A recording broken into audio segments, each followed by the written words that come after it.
आज हम लोग एक नया चैप्टर स्टार्ट करने जा रहे हैं, चैप्टर 5 डेटा हैंडलिंग। इसके पहले हम लोग 4 लेक्चर्स कर चुके हैं। अगर आप लोग सीधा इसी लेक्चर पे आए हो और पुराने लेक्चर्स आपने नहीं देखे हैं तो आपको परेशान होने की ज़रूरत नहीं है। इस चैप्टर की बाकी चैप्टर्स से लिंक नहीं बनती है, तो आप लोग डायरेक्टली इस चैप्टर से स्टार्ट कर सकते हो।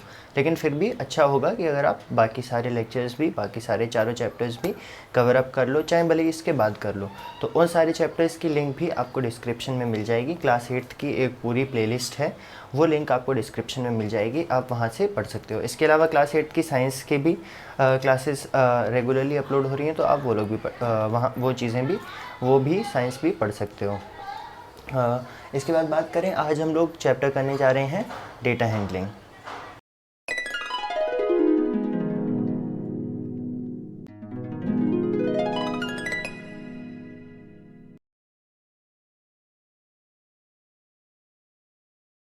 Hello friends and welcome back to the white slate Padhai. और एक ऐसा लर्निंग प्लेटफॉर्म है वाइट स्लेट पढ़ाई जहाँ पे हम लोग सारी चीज़ें बिल्कुल सिंपली सीखते हैं, क्योंकि हम लोग ज़ीरो लेवल से स्टार्ट करते हैं और चीज़ों को हायर लेवल तक लेके जाते हैं, जिससे आप लोगों को सब कुछ बहुत अच्छे से समझ आए। तो डेटा हैंडलिंग में हम लोग डेटा के ऊपर काम करेंगे। अब डेटा क्या होता है? डेटा मतलब कि किसी भी तरीके की इन्फॉर्मेशन, जैसे कि आपको इन्फॉर्मेशन दे दी कि आपके क्लास में लोगों की हाइट कितनी है। जैसे किसी की हाइट 160 सेंटीमीटर है, किसी की 170, 180, 140, 130। तो ये एक तरह का डेटा है जो आपके पास है कि इसकी हाइट इतनी है, इसकी हाइट इतनी है। सबकी हाइट का एक कलेक्टिव डेटा है आपके पास। ऐसे ही अलग अलग काफ़ी तरीके का डेटा होता है। जैसे हाइट वाला जो डेटा था ये डायरेक्टली आपसे लिंक था, आप इस तरह का डेटा रख सकते हो। इसके अलावा डायरेक्टली आपसे लिंक डेटा की बात करें तो आपके क्लास के स्टूडेंट्स के मार्क्स हो गए। जैसे जब आपके मार्क्स दिए जाते हैं तब आप लोगों को वो एक डेटा के फॉर्म में स्टोर किया जाता है कि किस बच्चे के कितने मार्क्स आए हैं। इसके अलावा और डेटा क्या हो सकता है?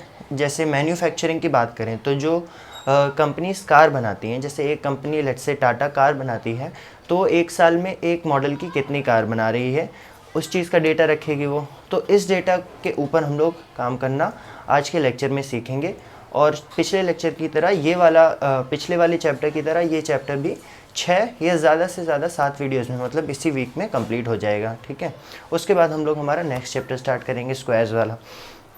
तो डेटा की हम लोगों ने बात करी, तो डेटा में हम लोग क्या सीखेंगे कि डेटा को रिप्रेजेंट करना सीखेंगे अलग अलग तरीक़ों से। ठीक है, क्योंकि सिंपली ऐसे लिख देना, जैसे अभी मैंने एग्जांपल दिया आपके क्लास में स्टूडेंट्स के मार्क्स, तो अगर हर स्टूडेंट के मार्क्स में ऐसे लिख दूंगा अलग अलग सब्जेक्ट्स में, मान लो एक सब्जेक्ट की भी अगर बात करें कि मैथ्स की बात कर रहे हैं, हम लोग मैथ्स पढ़ते हैं, तो कि मैंने पूछा कि चलो एक एक करके आप लोग सब अपने मार्क्स बताना शुरू करो, मैथ्स में किसके कितने मार्क्स आए। तो एक एक करके आंसर आना शुरू हुए, किसी के 30 आए, किसी के 60 आए, 70 आए, 20, 40 आए, चलो 22 आए। तो ऐसे एक एक करके जब हम लोग ऐसे 30 वैल्यूज़ लिख लेंगे तो ये डेटा एनालाइज़ करना मुश्किल होगा। एनालाइज़ करना कैसे? जैसे अगर मैंने कहा कि 20 पासिंग मार्क्स है, 20 के नीचे जिसका है वो फेल है, तो मुझे एक एक करके ढूंढनी पड़ेंगी वैल्यूज़ कि 20 से नीचे कौन सी हैं। और 30 बच्चे हैं मान लो एक क्लास में और एक सब्जेक्ट मैथ्स की बात हो रही है, तो 30 वैल्यूज़ फिर भी एक एक करके देखी जा सकती हैं, ऐसा हार्ड नहीं है कुछ। लेकिन जब 5 सब्जेक्ट हो जाएंगे, 60 बच्चे हो जाएंगे, एक क्लास की जगह 5 क्लास हो जाएंगी, मतलब मेरे पास कम से कम 250-300 बच्चे होंगे और 5 सब्जेक्ट्स, मतलब कम से कम मेरे पास 1000 वैल्यूज़ होंगी, तब एक एक चीज़ को ढूंढना मुश्किल होगा। इसलिए हम लोग डेटा को इस तरह से रिप्रेजेंट करते हैं कि उसकी एनालिसिस, उसके ऊपर काम करना हमारे लिए आसान हो जाए। ठीक है, तो अलग अलग तरह का हम लोग रिप्रेजेंटेशन सीखेंगे यहाँ पर। और जो पहला रिप्रेजेंटेशन है वो शायद आप लोगों ने पहले भी सुना हो, वो है पिक्टोग्राफ का। ठीक है, सब चीज़ों को आपको समझना है अच्छे से, कुछ भी याद नहीं करना है। जैसे पिक्टोग्राफ के देखो नाम में ही छुपा हुआ है पिक्टो, पिक्टो कहीं ना कहीं किसी पिक्चर की तरफ इंडिकेट कर रहा है। तो पिक्टोग्राफ क्या होता है? एक पिक्टोरियल रिप्रेजेंटेशन है, मतलब कि एक पिक्चर फॉर्मेट में रिप्रेजेंटेशन है डेटा का। जैसे कि अभी हम लोगों ने कार मैन्युफैक्चर की बात करी, तो मैंने कहा कि मुझे पता है मान लो कि एक पर्टिकुलर मंथ में एक कार मैन्युफैक्चर ने कितनी गाड़ियाँ प्रोड्यूस करी। ठीक है, मुझे किसी ने बता दिया कि 2000, ईयर तो छोड़ो, मैंने मंथ की बात करी तो मंथ की बात करते हैं कि जनवरी में एक कार मैन्युफैक्चरर ने 250 कार्स जो है वो मैन्युफैक्चर करी। मतलब जनवरी के महीने में एक कार मैन्युफैक्चरर ने 250 कार्स बनाई। ऐसे ही फरवरी में उसने 300 कार्स बनाई, मैन्युफैक्चर करवाई। मार्च में उसने लेट्स से 200 ही कार बनवाई, मतलब अलग अलग महीनों में वो अलग अलग क्वांटिटी में डिमांड कितनी आ रही है लोगों की तरफ से, उस हिसाब से कार्स बनवा रहा है। तो इसको अगर मुझे पिक्चर के फॉर्मेट में, ये मैंने बहुत कम डाटा लिखा है, बहुत सारा डाटा आएगा हमारे पास, तो इसको अगर मुझे पिक्चर के फॉर्म में रिप्रेजेंट करना है तो मैं एक पिक्टोग्राफ से इसको रिप्रेजेंट कर सकता हूँ। पिक्टोग्राफ से कैसे? सबसे पहले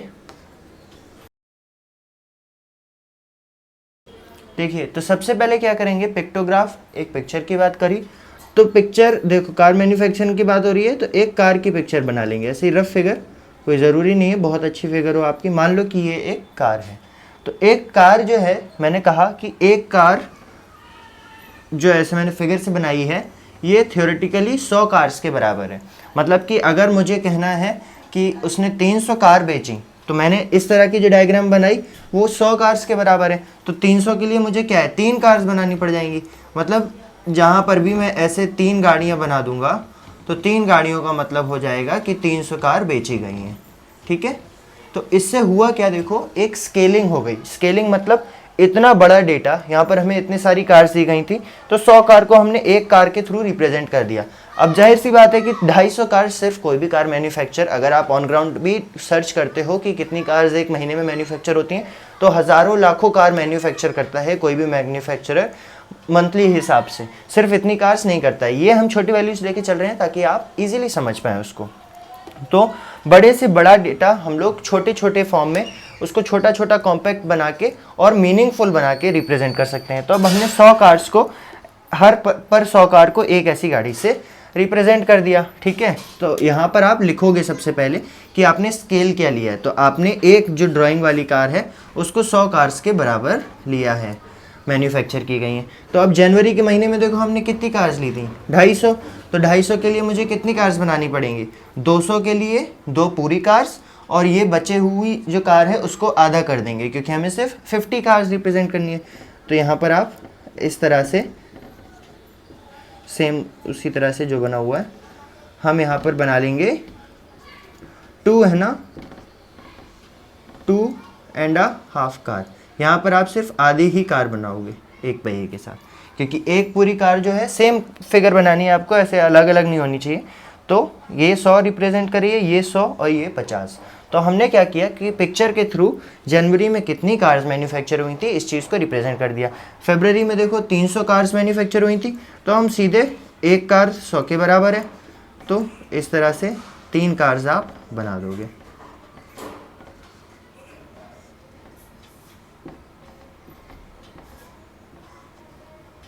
ठीक है, यहाँ पे भी ऐसे ही कर देते हैं कन्फ्यूजन को अवॉइड करने के लिए। तो ऐसे ही मार्च में हमने 200 कार्स बनाई हैं, एक कार 100 के बराबर है, तो यहाँ पर आप 2 कार्स को बना दोगे। तो इस तरह से हम लोग एक पिक्टोग्राफ के थ्रू डेटा को रिप्रेजेंट कर सकते हैं। ठीक है, बिल्कुल सिंपल है। आपको बस ऐसे ही डेटा या तो पिक्टोग्राफ दे देंगे और कहीं कुछ ऐसे क्वेश्चन पूछ लेंगे, जैसे आपको ये पिक्टोग्राफ दे दिया, अब वो आपसे पूछेगा, ये स्केल भी वो खुद आपको देगा कि बताओ फरवरी के मंथ में कितनी कार्स मैन्युफैक्चर हुई हैं। तो आप कैलकुलेट कर लोगे, एक कार 100 के बराबर है, यहाँ पर 1, 2 और 3 कार्स बनी है, तो 3 × 100 300 कार्स मैन्युफैक्चर हो गई। जनरली ऐसे क्वेश्चन आएंगे कि आपको ग्राफ दे देंगे और आपको डेटा उससे निकलवाएंगे। जैसे कि यहाँ पे आपसे पूछ लिया कितनी मैन्युफैक्चर हुई, तो आपने कैलकुलेट कर दिया इस स्केल को यूज़ करके। अदर वे राउंड ऐसा कर सकते हैं जैसा हमने किया है कि डेटा आपको दे देंगे और कहेंगे कि उसको एक पिक्टोग्राफ के फॉर्म में रिप्रेजेंट कीजिए, तो आप इस तरह से उसे रिप्रेजेंट कर सकते हैं। पिक्टोग्राफ के अलावा दूसरा तरीका वो है जो आपने क्लास 7th में भी पढ़ा था। अगर आपको नहीं याद है तो कोई बात नहीं, हर बार की तरह हम लोग बिल्कुल सारी चीज़ों को पूरी तरीके से 0 लेवल से ही स्टार्ट करेंगे, जैसा कि मैं लेक्चर के स्टार्टिंग में बोलता हूँ। तो दूसरी चीज़ जो आपने पढ़ी थी वो थी बार ग्राफ। तो बार ग्राफ के केस में क्या होता है कि हम लोग x और y एक्सेस करके बनाते हैं ऐसे। ये होती है हमारी x एक्सेस और ये होती है y एक्सेस। ये प्रॉपर ग्राफ पेपर पे बनने वाला एक ग्राफ है और इसको 0 बोल देते हैं या फिर ओरिजिन बोल देते हैं। तब आप इसमें आप क्या करोगे कि ये वाली जो एक्सेस होती है y एक्सेस, इसमें हमारी संख्या रिप्रेजेंट होगी, डेटा कि जो वैल्यू है वो इसमें रिप्रेजेंट होगी।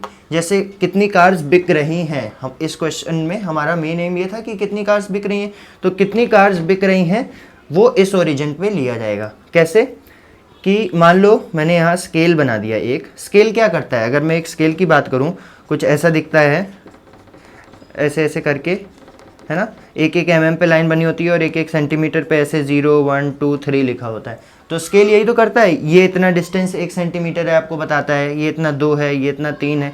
इस तरह से स्केल आपको एक मेजरमेंट देता है। तो यहाँ पर भी हम एक स्केल ही बनाते हैं और कुछ अंतर नहीं है इसमें, बट सेंटीमीटर की जगह यहाँ पर हम लोग क्या मेजर करेंगे कि कितनी कार्स बिकी हैं। तो और इसको आप अपने हिसाब से एडजस्ट कर सकते हो, आपको 1 2 3 4 ऐसे लिखने की ज़रूरत नहीं है।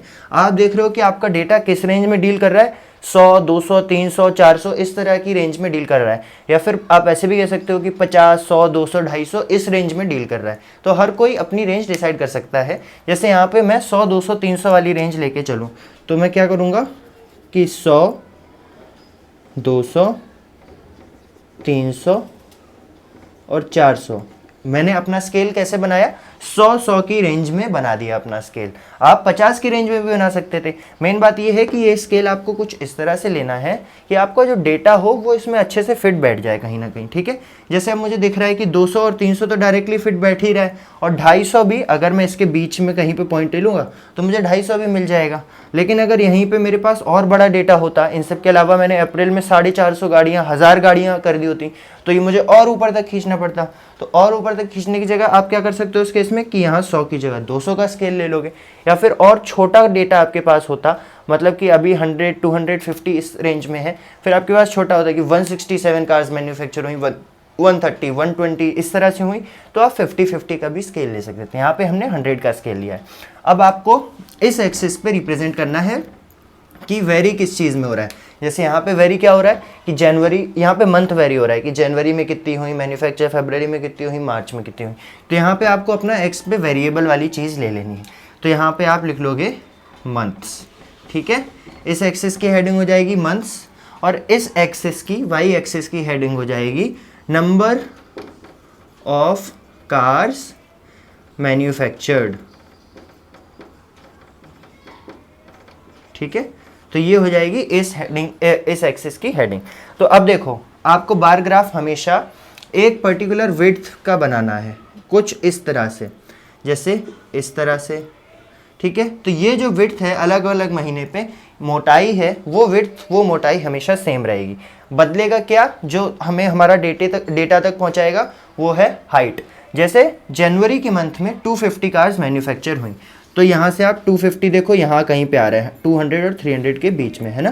तो आप यहाँ पर एक इस तरह से बार ग्राफ बनाओगे, ठीक है। इसकी एक स्पेसिफिक विड्थ रखोगे और हाइट इतनी रखोगे कि 200 और 300 के बीच में आए, क्योंकि आपको हाइट से 250 को रिप्रेजेंट करना है।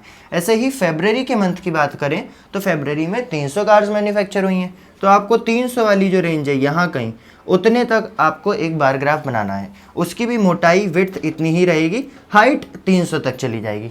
इसके अलावा एक चीज़ आपको और ध्यान रखनी है कि जितना डिस्टेंस आपने यहाँ छोड़ा था, मान लो आपने 1 सेंटीमीटर छोड़ा था। जैसे अगर आप ग्राफ पेपर देखोगे तो ग्राफ पेपर ऑलरेडी ऐसे बना होता है ना, ग्राफ पेपर कुछ इस तरह से पहले से ही सेट होता है, उसमें स्क्वायर्स बॉक्सेस इस तरह के बने होते हैं।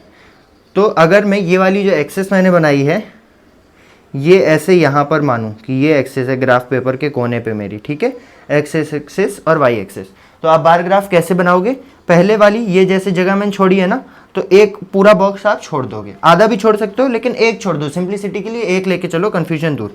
एक बॉक्स छोड़ा और जहाँ पर भी 250 आ रहा है वहाँ पर एक पूरे बॉक्स का यूज़ करते हुए ये ग्राफ बना दिया। इसके बाद आप दोबारा एक पूरा बॉक्स छोड़ोगे, ये वाला बॉक्स आपने छोड़ दिया। अब आप 300 वाला जो डेटा है यहाँ पर, इस 300 वाले डेटा को यहाँ पर बनाओगे।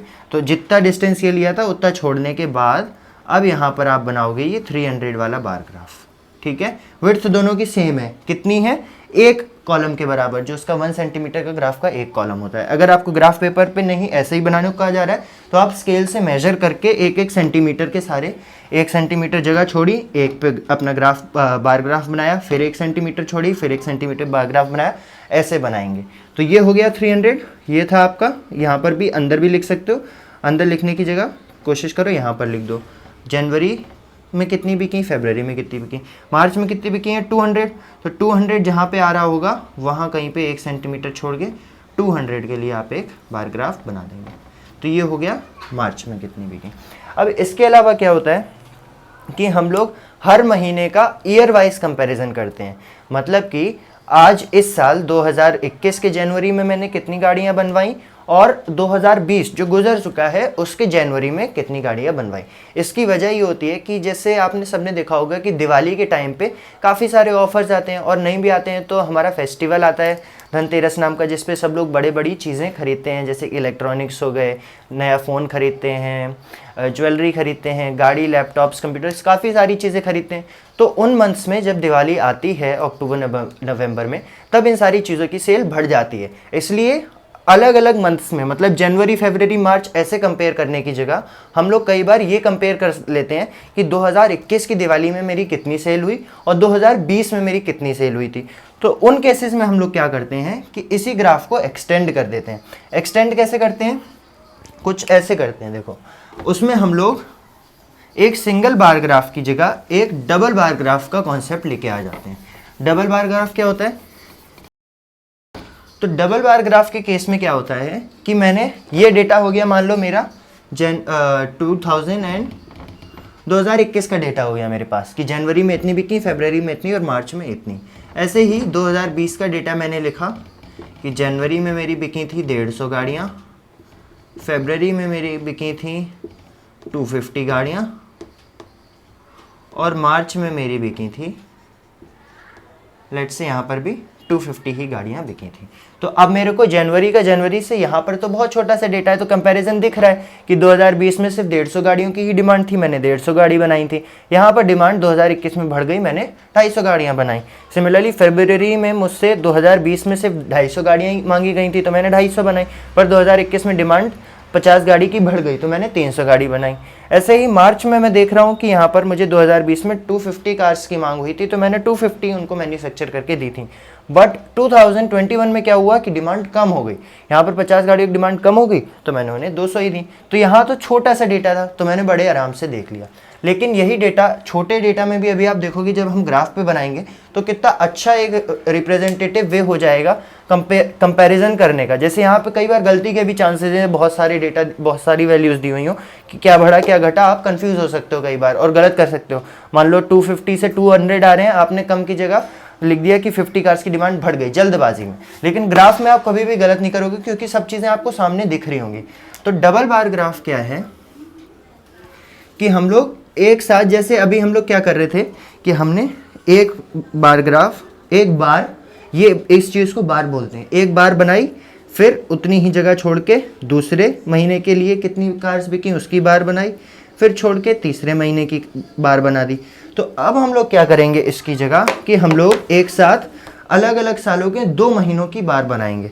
जैसे जनवरी के लिए हम लोग 2 बार बनाएंगे, एक 2020 की और एक 2021 की। तो वो ग्राफ कुछ ऐसा होगा, एक बार मैंने बनाई 2020 की 150 की, फिर इसी के साथ मिली हुई बिना किसी गैप के इसी लाइन से जुड़ी हुई दूसरी कितने की है 250 की, तो इसी से जुड़ी हुई कुछ ऐसी ये बना दूंगा मैं 250 की नीचे में। और क्या कर इसको अलग अलग कैसे आप बताओगे कि ये अलग है, इस वाले को मान लो ऐसे क्रॉस शेड कर दो और नीचे जब हम जैसे जनवरी फरवरी लिखा था ना, तो नीचे हम अलग से मेंशन कर देंगे कि जो क्रॉस शेड वाला बार है वो 2020 के महीने के लिए है।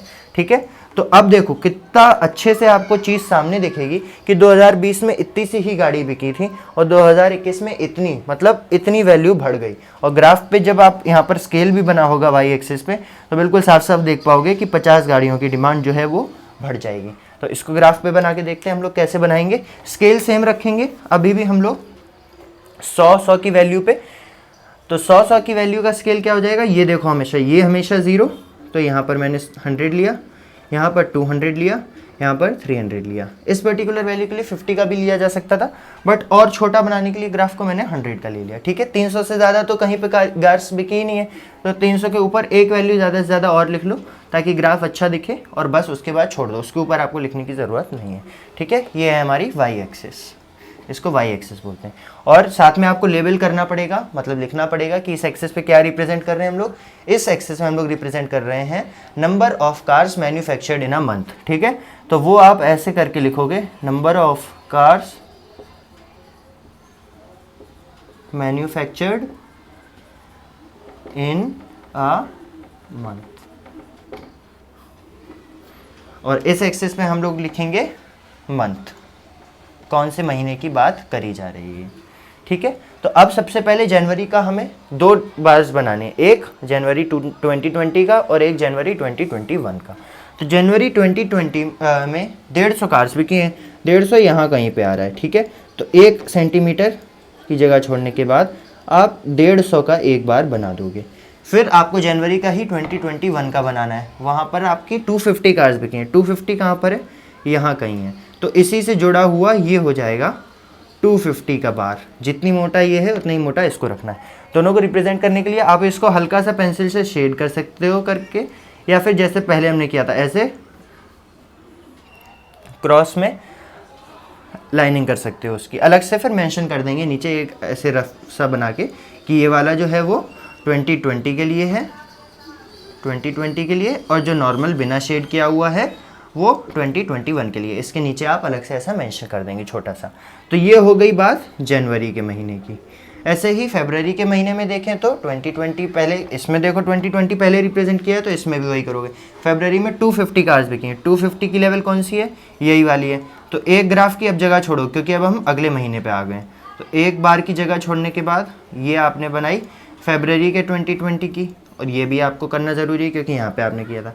अब फरवरी 2021 में देखो 300 कार्स बिक गई हमारी, तो 300 वाली लेवल आप देखो यहाँ कहीं आ रही है ऐसे। ये डॉटेड मैं आपको सिर्फ समझाने के लिए बना रहा हूँ, आपको नहीं बनानी है, क्योंकि आपको तो वैसे भी ग्राफ मिलेगा तो ग्राफ पे पहले से ही ऐसी लाइन्स बनी होंगी तो आपको समझने में आसानी होगी। तो ये हो गई मेरी फरवरी की। फरवरी में मुझे दिख रहा है कि यहाँ पर मेरी कम कार्स बिकी थी 250, यहाँ पर 300 बिक गई, स्केल ऐसा मुझे बता रहा है। ऐसे ही मार्च देखें तो मार्च में 250 बिकी हैं मेरी 2020 में, 250 ये रहा।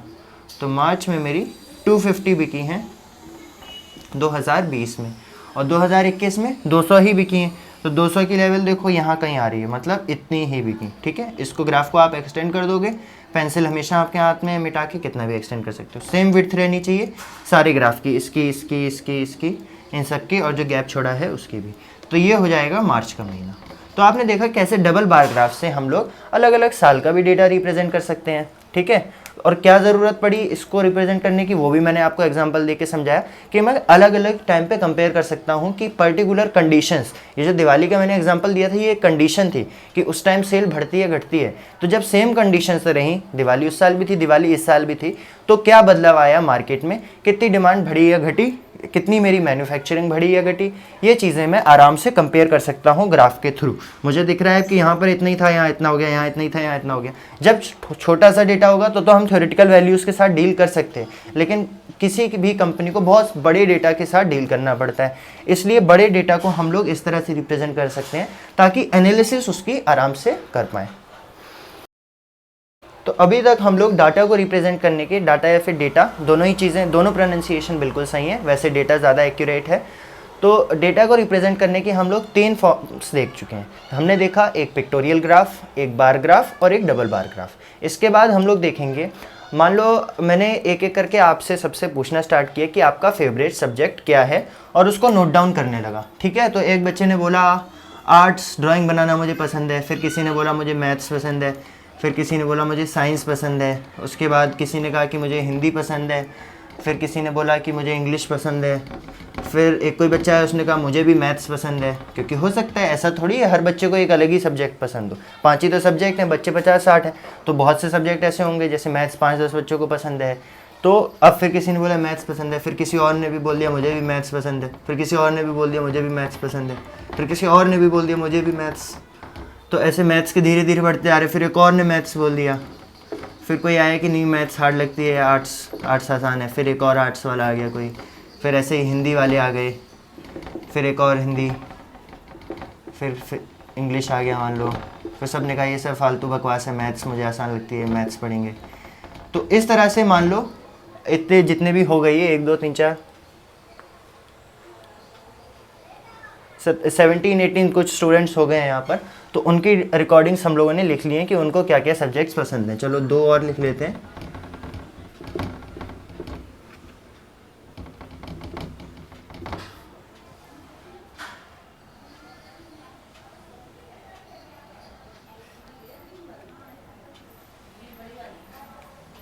ओके ये 19 हुए हैं, तो एक और लिख लेते हैं, लेट्स से साइंस। ठीक है, तो यहाँ पर मैंने क्या किया, 20 बच्चों की रिकॉर्डिंग्स लिख ली कि किस बच्चे को क्या सब्जेक्ट पसंद है। अभी तो सिर्फ 20 बच्चे थे मेरे पास जो पढ़ रहे थे, इस वीडियो को देख रहे थे, अपने फ्रेंड्स के साथ शेयर कर रहे थे, उसमें से कुछ नहीं भी कर रहे थे जिनको करनी चाहिए, बार बार बोला जाता है।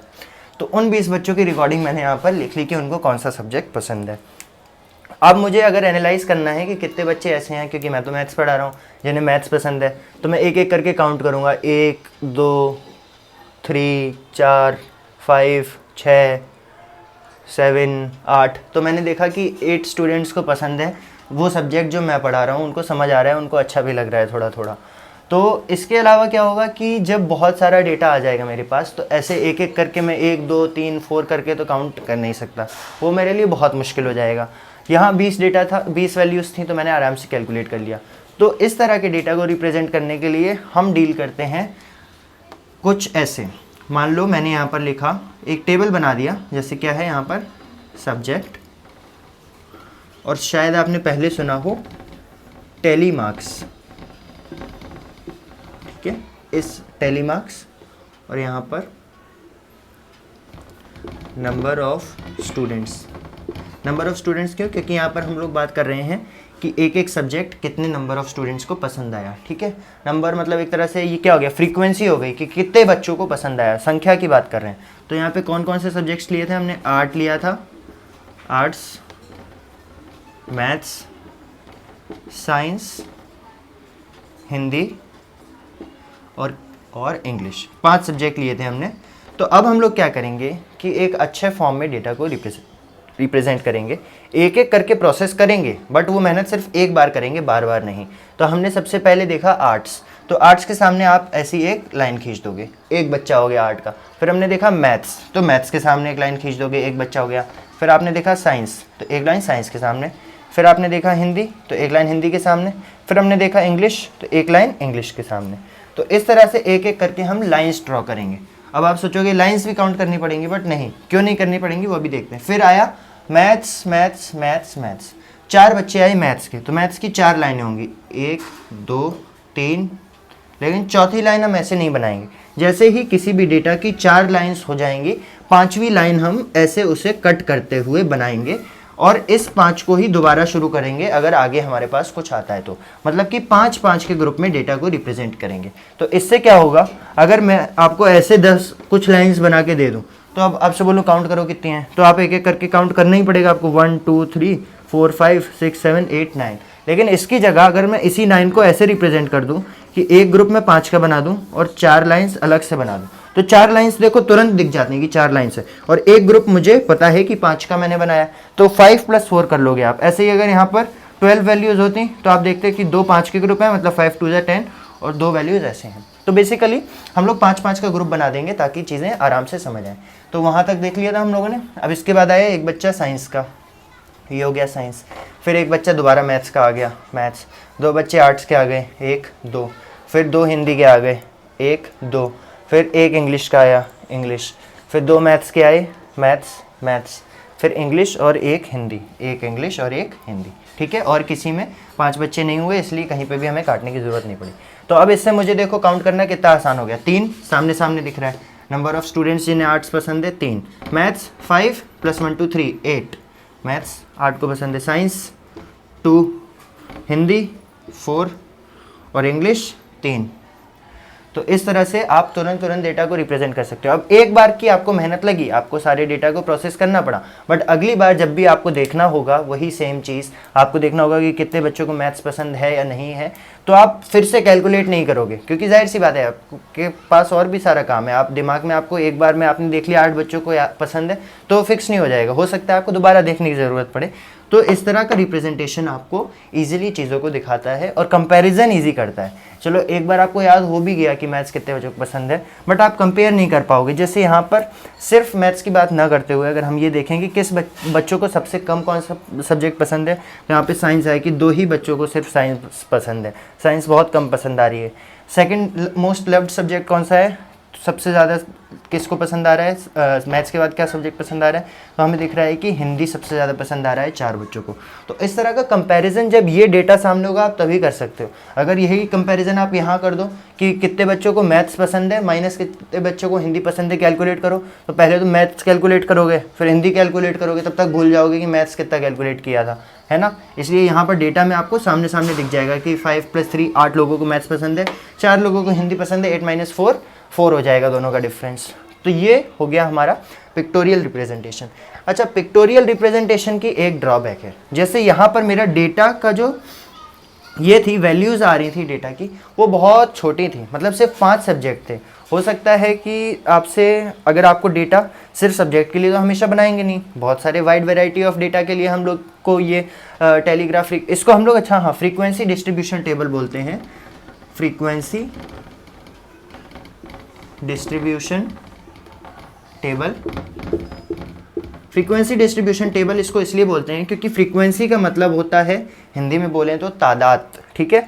तो तादाद, अगर आपको तादाद भी नहीं पता होगा वैसे तो, कि कितने बच्चों को पसंद आ रहा है, मतलब पॉपुलेशन कितनी है जिसको वो पसंद आ रहा है, तो इस पॉपुलेशन को हम फ्रीक्वेंसी बोलते हैं, ठीक है। जैसे अगर मैं बोलूँगा कि आर्ट्स लाइक करने वालों बच्चों की क्या फ्रीक्वेंसी है, तो आप बोलोगे 3, मतलब जी ये जो नंबर ऑफ स्टूडेंट्स है ना, ये हमारा फ्रीक्वेंसी को रिप्रेजेंट कर रहा है, तादाद को, कि कितने बच्चों को ये पसंद है, तो ये फ्रीक्वेंसी है। और हमने इस टेबल के साथ टेबल में पूरी कैलकुलेशन इस फ्रीक्वेंसी की करी है, इसीलिए इसको फ्रीक्वेंसी डिस्ट्रीब्यूशन टेबल बोलते हैं।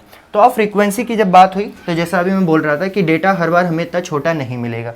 अब मान लो मेरे को number of marks achieved by students का एक डेटा बनाना है, तो मार्क्स तो 1 से लेके 100 तक किसी को कितने भी मिल सकते हैं। किसी ने उस पर्टिकुलर एग्जाम के लिए बहुत मेहनत कर ली होगी, मन लगा के पढ़ा होगा सुबह शाम, तो हो सकता है उसके 100 में से 100 आ गए हो। कोई इस वक्त शायद बीमार हो गया हो, एग्जाम ना दे पाया हो, तो उसके 0 आ जाएंगे, वो फेल हो जाएगा। कुछ मान लो थोड़े कम पढ़े थे तो उनके 70-80 आ जाएंगे। कुछ लोग और कम पढ़ेंगे, थोड़ी सी लापरवाही करेंगे, वो फेल हो जाएंगे, 20-30 नंबर आएंगे उनके।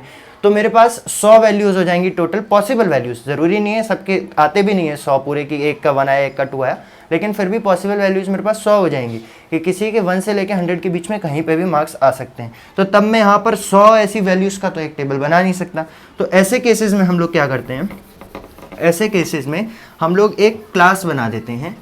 जैसे कि आपने कई बार सुना होगा कि ऐसे कितने लोग हैं जिनके, अब सब्जेक्ट की नहीं, अब देखो मार्क्स की बात हो रही है, सेम इसी में बता देता हूँ मैं, जिनके 0 से 10 के बीच में मार्क्स आए, ठीक है। तो अब मैंने क्या किया, ये एक छोटी सी क्लास बना दी अपने में। क्लास मतलब वो स्कूल वाली क्लास नहीं, क्लास मतलब कि ये 0 से 10 की एक क्लास, एक रेंज बना दी कि 0 से 10 कितने लोगों के मार्क्स आए हैं। ऐसे ही मैं कहूँगा 10 से 20 कितने लोगों के आए हैं, 20 से 30 कितने लोगों के आए हैं, 32 40 कितने लोगों के आए हैं, और 42 50 कितने लोगों के आए हैं, ठीक है। 50 का ही एग्जाम रखते हैं, ज़्यादा बड़ा नहीं लेके जाते हैं, ताकि 5 ही वैल्यूज़ फिलहाल हमें मिले। बोर्ड ख़त्म हो गया क्योंकि नीचे। तो अब हमने ये 5 चीज़ें देख ली कि इनमें कितने मार्क्स आए हैं। अब जैसे यहाँ पर अभी ये लिखा हुआ है, ऐसे ही सब्जेक्ट लिखे हुए हैं, ऐसे ही यहाँ पर हमें मार्क्स लिखे होंगे बच्चों के, 10 20 22 23 27 32 40 ऐसे अलग अलग मार्क्स लिखे होंगे। तो उस हिसाब से आप देखते जाओगे, जब भी 0 से 10 की कोई वैल्यू आएगी तो यहाँ लाइन बढ़ाते जाओगे, 10 से 20 की कोई वैल्यू आएगी तो यहाँ लाइन बनाओगे, ऐसे ही जिस जिस ग्रुप की वैल्यू आएगी उसमें आप लाइन बनाते जाओगे। अच्छा, अब एक ड्रॉबैक क्या आया, जिसने ये वाला ग्राफ रिप्रेजेंटेशन बनाया था, जिन्होंने भी इसका इन्वेंट किया था इस रिप्रेजेंटेशन को, उन्होंने एक चीज़ यहाँ पर ऐसी कर दी कि 10 यहाँ पर भी लिखा है, 10 यहाँ पर भी लिखा है, 20 यहाँ भी लिखा है, 20 यहाँ भी लिखा है, 30 यहाँ भी है, 30 यहाँ भी है, 40 यहाँ भी है, 40 यहाँ भी है। तो अब जब आपको देखोगे किसी के 40 मार्क्स आए हैं, तो पहली बार के लिए आप कंफ्यूज हो जाओगे कि मैं यहाँ पर जोड़ूँ कि मैं यहाँ पर जोड़ूँ, है ना। दोनों जगह से आपके कंफ्यूज होने के चांस हैं कि कौन सी जगह पर जोड़ा जाए। तो इन केसेस के लिए इस कन्फ्यूजन को अवॉइड करने के लिए ये रखा गया कि जब भी 0 to 10 की बात होगी तब ये 0 to 10 लिखा है, बट आप इसमें सिर्फ 0 to 9 की वैल्यूज़ ही जोड़ोगे। जो 10 है वो इस वाले को मिलेगी, ठीक है। जब भी कोई ऐसे क्लास लिखी जाती है ना, रेंज लिखी जाती है 0 से 10, तो इसको हम लोग बोलते हैं लोअर लिमिट, क्योंकि ये छोटी वाली लिमिट है इस पूरे क्लास की, और इसको हम लोग बोलते हैं अपर लिमिट, ठीक है। ये कुछ टेक्निकल टर्म्स हैं एक दो, जैसे अभी हमने फ्रीक्वेंसी की बात करी थी, लोअर लिमिट, अपर लिमिट, और क्या होता है, और होती है विड्थ। विड्थ क्या होती है, upper limit minus lower limit, मतलब 10 माइनस 0 हमेशा सेम होगी पूरे की, विड्थ हमेशा आपको सेम लेनी पड़ेगी। जैसे इसमें भी आप देखोगे तो विड्थ सेम है, 20 माइनस 10 कितना हो गया 10, 30 माइनस 20 कितना हो गया 10। तो एक पूरे रिप्रेजेंटेशन में सबकी विड्थ सेम होती है, ठीक है, जो आप कर रहे हो। आगे चल के हायर क्लासेस में ऐसे भी आएंगे जहाँ विड्थ अलग होगी, बट अभी के लिए आपको ये याद रखना है कि विड्थ सेम होनी ही चाहिए। तो विड्थ क्या हो गई, upper limit minus lower limit, मतलब बेसिकली एक रेंज जो हमने ली है, 10 की रेंज ली है, 0 से 10, 10 से 20, 20 से 30, इस तरह से, तो वो हो जाएगी हमारी विड्थ। विड्थ क्या हो गई, upper limit minus lower limit. ये एक फॉर्मूला है, हो सकता है 1 मार्क्स का क्वेश्चन, हो सकता है नहीं, 1 मार्क्स का क्वेश्चन इससे पूछ लेते हैं आपसे। तो ये हो गई कुछ चीज़ें। तो ये जो 10 है ये आपको हमेशा लोअर लिमिट, जिसके लोअर लिमिट में जहाँ लिखा होगा वहाँ पे लेना होगा। ये 10 यहाँ अपर लिमिट में लिखा है, तो 10 आप यहाँ पर नहीं जोड़ोगे, इस वाले में जोड़ोगे, ठीक है। 1 2 3 4 5 हो गए। अब जैसे जैसे वैल्यूज आती जाएंगी, मान लो इसमें 4 ही लोग, 5 लोग मिल गए आपको, इसमें 3 ही लोग मिले, इसमें आपको मान लो 10 लोग मिल गए, 11 मिल गए, इसमें आपको 7 लोग मिल गए, 2 लोग, 3 4 5 6 7 8, इसमें मान लो सबसे ज़्यादा लोग मिल गए आपको, ठीक है, 5 10 15 और एक 16 लोग मिल गए आपको। तो इस तरह से आप, जैसे ये इसके लिए हमने टेबल बनाया था, इसके लिए भी एक टेबल बना लोगे कि 0 से 10 कितने लोगों के मार्क्स आए, 5 लोगों के। 9 से 20 कितने के आए, ठीक है, 5 5 10 और 1 11 के आए, 5 और 2 7। अब देखो 5 के पैकेजेस में इसको रिप्रेजेंट करने से कितना आसान हो गया, 5 10 15 और एक 16, ठीक है। तो इस तरह से आप उसको रिप्रेजेंट कर दोगे। बेसिकली हमने क्या किया, डाटा की रेंज बना दी एक, ताकि यहाँ पर जो हमें टेबल रिप्रेजेंटेशन बनाना पड़े वो छोटा हो। वैसे भी एक एक बच्चों के मार्क्स लिख के रिप्रेजेंट करना कि एक बच्चे के कितने 1 मार्क्स आए 2 मार्क्स आए, वो थोड़ा सा इनसिग्निफिकेंट हो जाता। अगर आप कभी एनालिसिस करने की कोशिश भी करेंगे, आप देखेंगे कि क्लास मतलब कैसा कर रही है एकेडमिक्स के टर्म्स, मतलब मार्क्स लाने के टर्म्स में। वैसे मार्क्स के टर्म्स में कभी भी किसी की परफॉर्मेंस एनालिसिस नहीं होनी चाहिए, बट फिर भी अगर एकेडमिक्स की बात करें कि मार्क्स किसके कैसे आ रहे हैं, तो वो हम ऐसे कर सकते हैं कि 0 से 10 10 से 20 ये एक सिग्निफिकेंट वैल्यू है। एक एक मार्क्स किसी का कंपेयर करना उतनी अच्छी चीज़ नहीं है, मतलब 10 से 20 हो सकता है, 10 से 20 हम लोग कंपेयर देख लिया हमने कि किसके 10 से 20 आ रहे हैं, 20 से 30 आ रहे हैं। ये एक सिग्निफिकेंट चीज़ फिर भी रही, क्योंकि 4-5 मार्क्स ऊपर हो जाते हैं based on what your mood was while you were giving the exam, ठीक है।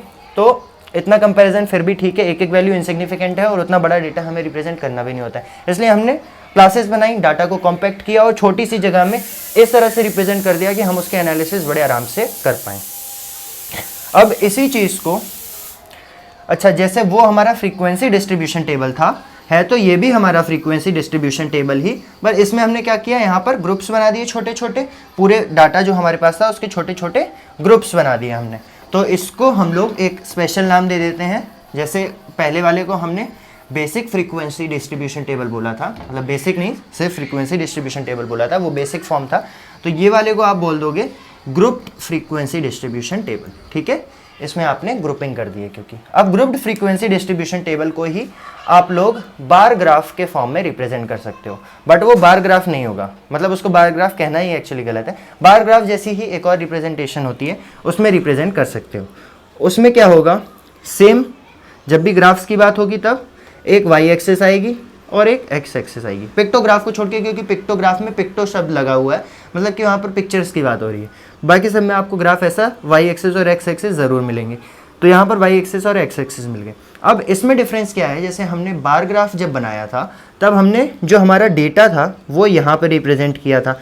डेटा हमारा क्या था कि कितनी कार्स मैन्युफैक्चर हुई हैं, मेन बात ये थी। महीना हमारा सेकेंडरी वेरिएबल चीज़ थी, क्योंकि मंथ्स वेरिएबल हो रहे थे। एक चीज़ सेम थी कि हर महीने में क्या काम सेम हो रहा था कि कार्स मैन्युफैक्चर हो रही थी, बदल क्या रहा था, सिर्फ मंथ।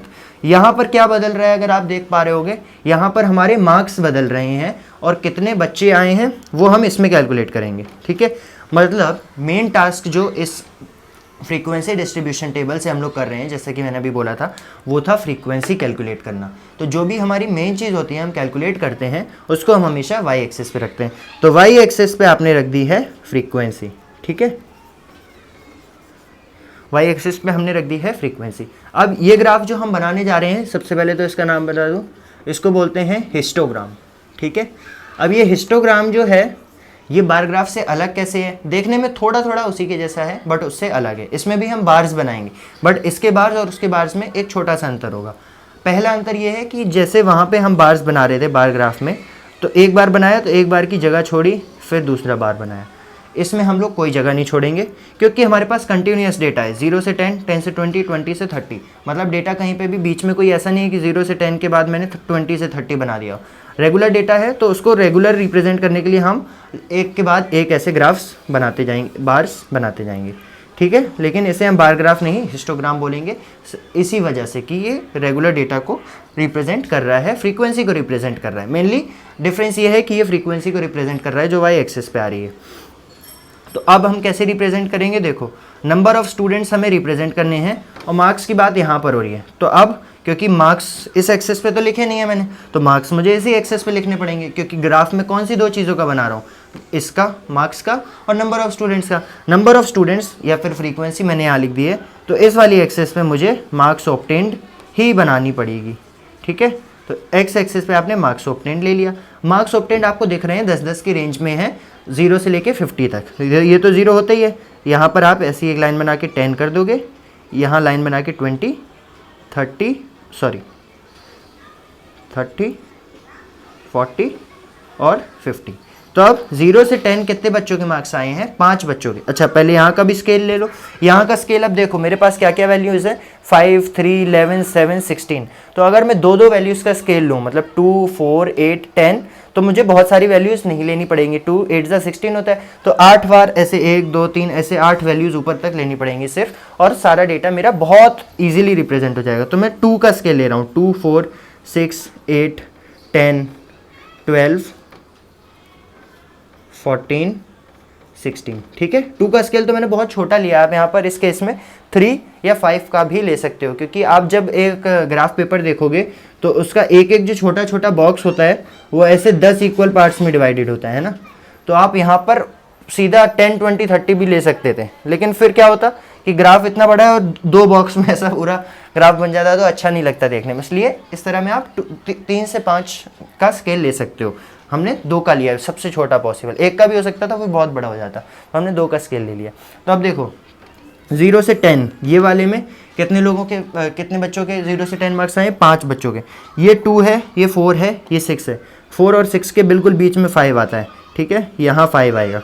तो आप 5 के लिए ऐसा एक बार बना दोगे 0 से 10 में, ठीक है। और 10 से 20 कितने बच्चों के मार्क्स आए हैं, 3 बच्चों के। 3 कहाँ पे आएगा, 2 और 4 के बीच में, यहाँ पर कहीं पे है ना ये। तो 10 से 20 के लिए आप ऐसा 3 के साथ ग्राफ बना दोगे। ऐसे ही इसके बाद है 11, 7 और 16। तो 11 देखो कहाँ पर आ रहा है, यहाँ पर कहीं पे इस लेवल पे आ रहा है ना।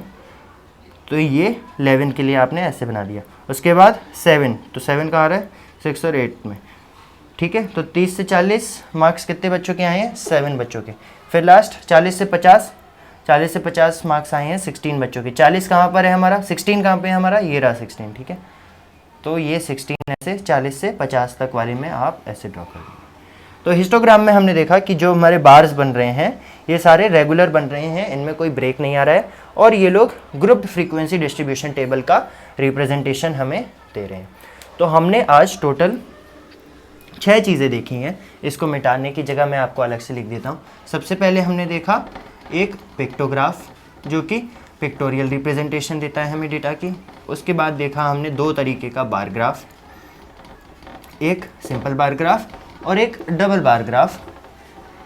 क्या इसकी ज़रूरत पड़ती है, क्यों हम ये सब पढ़ रहे हैं, ये भी मैंने आपको साथ साथ बताया। इसके बाद हम लोगों ने देखा टेलीमार्क्स के थ्रू डेटा को रिप्रेजेंट करना, जैसे हम लोग फ्रीक्वेंसी डिस्ट्रीब्यूशन बोलते हैं। तो फ्रीक्वेंसी डिस्ट्रीब्यूशन टेबल बनाने हमने सीखे कि अगर हमें रॉ डेटा गिवन हो, अच्छा जो हमें डेटा नॉर्मली गिवन था, जैसे मैंने लिख दिया था ये सब्जेक्ट पसंद है, अनप्रोसेस्ड डेटा जिस पे हम लोगों ने मेहनत नहीं की थी उसको रॉ डेटा बोल देते हैं, और इस तरह के डेटा को हम लोग बोल देते हैं जो हमने प्रोसेस कर दिया है डेटा, कि ये एक रॉ डेटा नहीं है, मतलब जो डेटा हमने जिस पे कोई एनालिसिस लाइक उस पर मतलब कुछ काम नहीं किया है, टेबल में ग्राफ में उसको रिप्रेजेंट नहीं किया है, उसको रॉ डेटा बोलते हैं। इतना आपको याद रखना है। तो उसके बाद हमने फ्रीक्वेंसी डिस्ट्रीब्यूशन पढ़ा, दो तरह का, एक बेसिक वाला और एक ग्रुप फ्रीक्वेंसी डिस्ट्रीब्यूशन टेबल। और लास्ट में हम लोगों ने पढ़ा है हिस्टोग्राम।